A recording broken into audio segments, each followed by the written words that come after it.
what is a good treatment to heal false accusation? The greatest treatment that I know, and this is the most common treatment that I know, is to treat for clarity. Because if you go back to the idea that God is infinite, that means there's only one mind. There's one mind that's right here, right now, everywhere present. And we're tapped into that mind to the degree that we choose to be tapped into it. Take the idea of a psychic. You hear about psychics all the time, that they're able to see someone and read something into them. Well, the fact of the matter is, all the psychic is doing is tapped into the infinite mind that is present right now. And they can take information out of that mind if they're aware, if they're sensitive enough of what's happened now. But the psychic has no ability to predict the future. They can take a trend and they can forecast the trend. It's like a good psychologist can forecast a trend, but you cannot predict the future because we are given freedom. We will always have freedom to choose. So at any moment, your life is never, ever, ever predestined. So when we tap into the mind of God that is infinite and we get the clarity that we desire, we now say, okay, with that clarity, I can make a new choice. And with that new choice, my life now goes in a different direction. As my life goes in that different direction, my experience must change. So the prayer that I would suggest all the time when in doubt, always pray for clarity.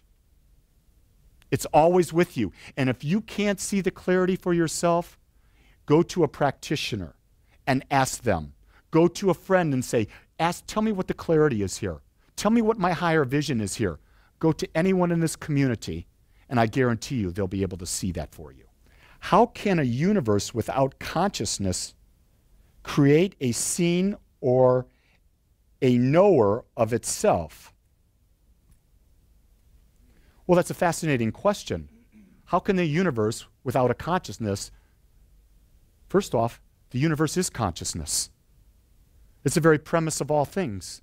It's what quantum physics has defined over and over and over again, saying that consciousness is the ground of all being. It is consciousness out-focusing into the world of infinite possibilities where everything exists all at the same time. And as consciousness puts its focus on it, it collapses into an experience for that individual.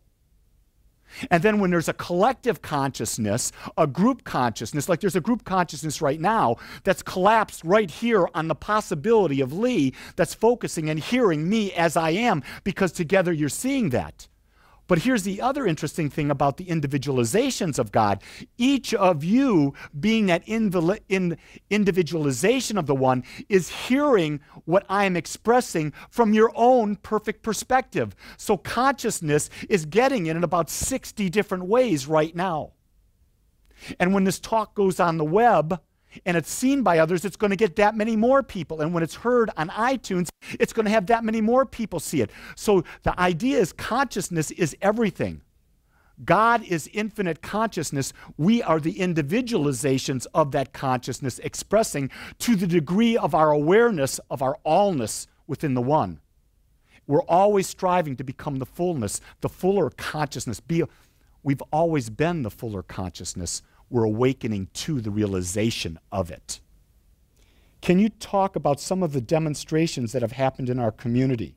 Sometimes hearing real-life examples can be inspirational and motivational. That's one of the things we don't do very well here at Agape. We don't talk about the demonstrations that happen in our lives. I'll tell you a demonstration that happened in my life 3.5 years ago. I took the first step to create a dream that I had at the age of 15 when I was in the seminary to be a priest, and that was to have my own spiritual center. And I have my own spiritual center here, and you're a part of it. That's a dream come true. My wife's health recently, she's used this to demonstrate a healthy, vibrant body. And she did it through spiritual mind treatment and natural eating as opposed to going on meds that the doctors would have put her on. I've done this with people in the hospital where one woman we actually have healed from cancer twice. We've landed at least 17 or 18 jobs of people who have come to this community. We had one of our community members wanted a better job and wanted to move to Nashville. We not only got her a better job, we got her moved to Nashville. We got it moved there with all relocations paid. We got her with a promotion. We got her selling her house here with more money. I know for prayer work, a community member here just relocated back to this area from living somewhere else. I'm looking at a lot of people, and I don't want to divulge personal things that have not been given me the right to do. But I will tell you this, we had a gathering at my home last Wednesday, and we were talking about abundance, and we got into the idea of tithing.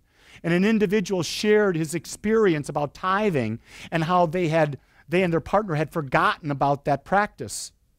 And he was talking with this partner, and he was saying to her that, well, are you doing this? And they said no.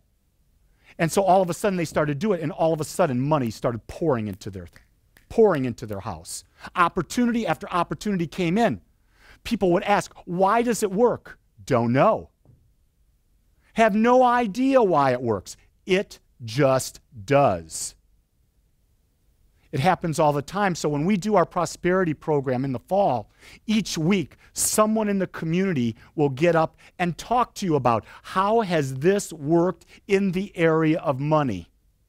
Because the idea of Agape is if your basic financial needs are met, you're going to be able to excel beyond that, and you're going to be able to do so much more good in the world. And as you personally excel, the community will grow.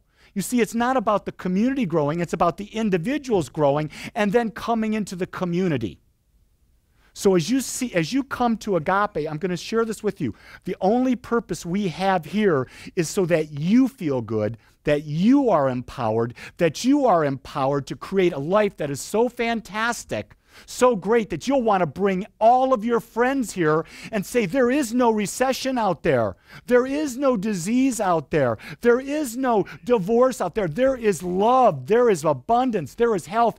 Come to a place where I guarantee that if you start to practice, you will feel it and you will create it in your life. Got on a roll. What do you think about negative spirits, poltergeists, or ghosts? Do you think we are the only life forms in the universe? First off, if God is all there is, there cannot be a separate entity from God. It's just that simple. There may be the appearance of it through the acts of people, but there's only the oneness with God. It's that simple. There's nothing other than that. Do I believe in angels? I don't know. But what I do know, if God is infinite, God can do anything. And God can experience and express itself. But the key thing to keep in mind as you explore this, whether it be ghosts, fairies, angels, archangels, whatever, God is always for more life. God is always for more life. To be anything other than that would mean that there's something other than God. And if there's something other than God, then God could die, and that's impossible.